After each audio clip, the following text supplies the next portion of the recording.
বন্ধুরা আসসালামু আলাইকুম। আপনারা কেমন আছেন? আশা করি আপনারা ভালোই আছেন। আলহামদুলিল্লাহ আমি ভালো আছি। আজকে ফ্রেশ নুডলস নিয়েছি আর এই নুডলসটা রান্না করে আপনাদেরকে দেখাবো। আর এই নুডলসটা আজকে আমি ঘরোয়া পদ্ধতিতে রান্না করব। বন্ধুরা ভিডিওটা ভালো লাগলে অবশ্যই প্রথম থেকে শেষ পর্যন্ত দেখবেন আর পাশে থাকবেন। আর এই পাশে আমি কড়াইতে গরম পানি বসিয়ে দিয়েছি আর এই পাশে গরম পানির মধ্যে আমি নুডলসটা ছেড়ে দিচ্ছি। আপনারা সবাই অনেকভাবে অনেক রকম করে খেতে পারেন। আজকে আমি যেভাবে ঘরোয়া পদ্ধতিতে রান্না করছি, আপনারা যদি এভাবে রান্না করে খেয়ে দেখেন আপনাদেরকে অনেক ভালো লাগবে।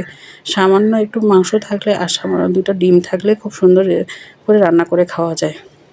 আর বন্ধুরা আপনাদেরকে একটা কথা বলছি, সেটা হচ্ছে আপনারা সবাই সবার ভিডিওটা প্রথম থেকে শেষ পর্যন্ত দেখবেন।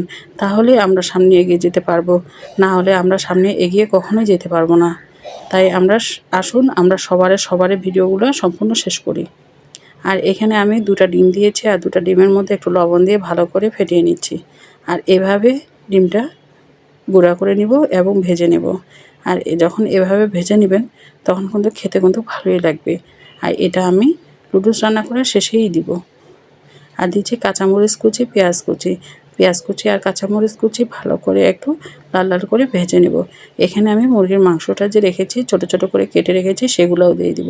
দিয়ে পেঁয়াজ মরিচ আর মুরগির মাংস সুন্দর করে ভেজে নেব। আর এইভাবে ভেজে নিয়ে সুন্দর করে এই যে মুরগির মাংস থেকে যে পানি বের হয়েছে পানিটাকে আমরা শুকিয়ে নেব। শুকানো হয়ে গেছে আর ভাজাও একটা খুব সুন্দর হয়েছে।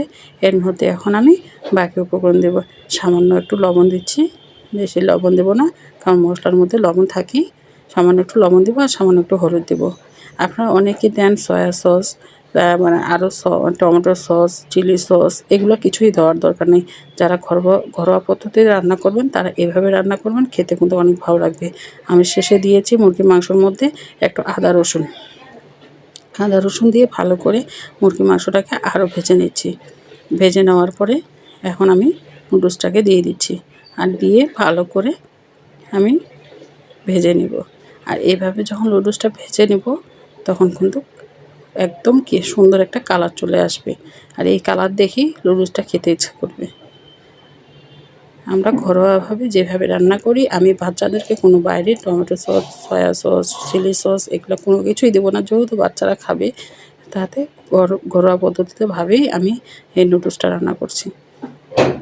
এখন এখানে দিয়েছি 2টা ডিমের উপর এই যে মশলাটা ছিল, এই মশলাটা আমি প্যাকেটটা ঢেলে নিয়েছি। আর এখন ডিম আর মশলাগুলো দিয়ে দিচ্ছি, দিয়ে ভালো করে আবার একটু করে ভেজে নেব। আর এভাবে ভেজে নিয়ে একদম সুন্দর একটা কড়া করে ভাজা করে নেব।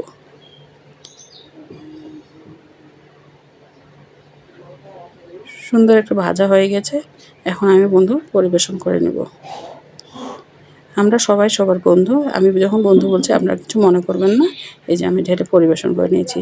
দেখুন তো বন্ধুরা কালারটা কত সুন্দর হয়ে এসেছে। এইভাবে সম্পূর্ণ ভিডিওটা দেখবেন আর আমার পাশে থাকবেন। আসসালামু আলাইকুম, ভালো থাকবেন সবাই।